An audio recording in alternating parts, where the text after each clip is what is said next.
नर्मदा परिक्रमा वासी नर्मदा पुराण कथा वाचक ऋचा गोस्वामी 77 ग्रामीणों में किसानों की समस्या को लेकर घनसौर तहसील कार्यालय के सामने मंदिर परिसर में आमरण अनशन पर बैठ गई है।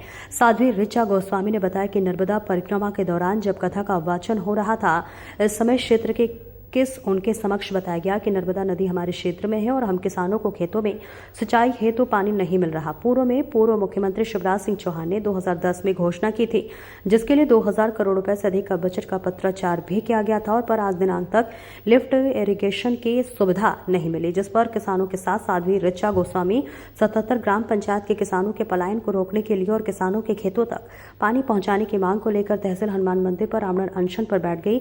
और इस दौरान उन्होंने कहा कि जब तक लिफ्ट इरिगेशन का माइक्रो इरिगेशन से किसानों के खेत तक पानी नहीं पहुंचता, मैं अनशन पर बैठी रहूंगी। मध्य प्रदेश के सिवनी जिले के इतिहास में पहली बार किसानों और जनता की समस्याओं को लेकर कोई साध्वी अनशन पर बैठी है। धीरे धीरे किसानों का समर्थन भी अनशन को मिलने जा रही है। देखिए राधेश्याम सनोडिया की रिपोर्ट। लिफ्ट इरिगेशन जो हम क्षेत्र के लिए एक मांग रखी है, लिफ्ट इरिगेशन के माध्यम से क्षेत्र को पानी मिलना चाहिए और इस मुद्दा को हमने 2017 में उठाया और इस मुद्दे को लेकर मैं खुद ग्वालियर तक गया और ग्वालियर पर मैं अपनी बात क्षेत्र की रखा हूँ। घोषणा तो ढेर सारी होती रहती हैं, लेकिन उनकी घोषणाएं विफल हैं। पलायन लगभग जो है 85% लोग गांव से पलायन कर चुके हैं वर्तमान में। पानी के अभाव, और अगर पानी होते तो वो लोग भी जो है अपनी खेती में अभी काम करते। पानी की समस्या को लेकर ये हड़ताल में बैठे हैं। चूँकि कई बार निवेदन करने के बाद भी सैंक्शन लेटर, जैसा अभी हमारे सम्मानित सरपंच महोदय जी ने बताया कि 286 करोड़ रुपए का सैंक्शन है, उसके बाद भी काम नहीं हो रहा है और लोग 80-85% लोग पलायन के लिए बाहर हैं। अब अंदाज लगाया जा सकता है कि पलायन पानी आ जाता तो ये टोटल पलायन रुक जाता। सिंचाई के लिए पानी, लिफ्ट इरिगेशन, बड़े बड़े तालाबों में पानी गिरा के नहर से भी पानी दिया जा सकता है। जैसे ही परिक्रमा में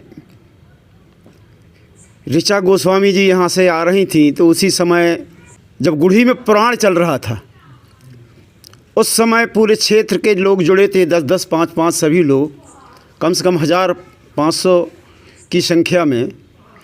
तो सब लोगों ने पानी का विषय रखा हमारे लिफ्ट इरिगेशन से। किंतु बीच में जब मुख्यमंत्री जी से हम ही लोग कह के घोषणा करवाए थे, घोषणा हुई थी, बीच में यह बात आई कि लिफ्ट इरिगेशन इस प्रदेश में फेल हैं।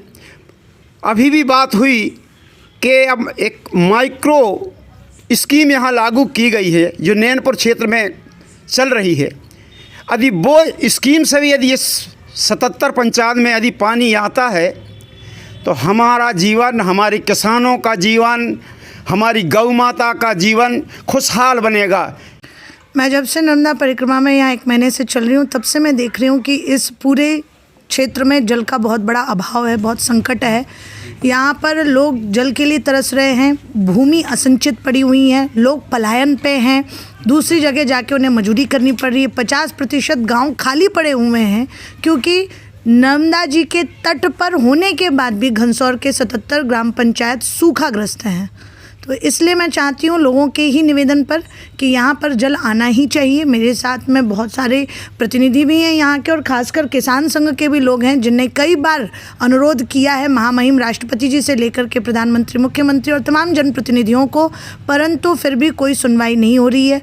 पूर्व में तत्कालीन मुख्यमंत्री शिवराज सिंह चौहान जी भी 2010 में घोषणा करके गए थे और कोई काम नहीं हुआ।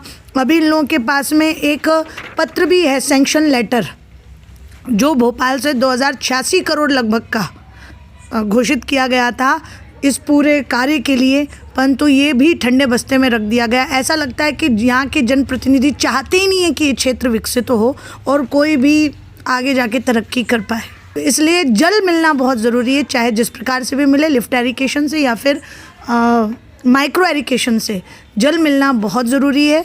और तत्कालीन रूप से इसके घोषणा की जाए जब तक ये घोषणा नहीं होगी तब तक मैं यहीं घनसौर में जनपद क्षेत्र में बैठी हुई हूँ और मैं निर्जला व्रत करूँगी, जिसको आप आमरण अनशन भी कह सकते हैं।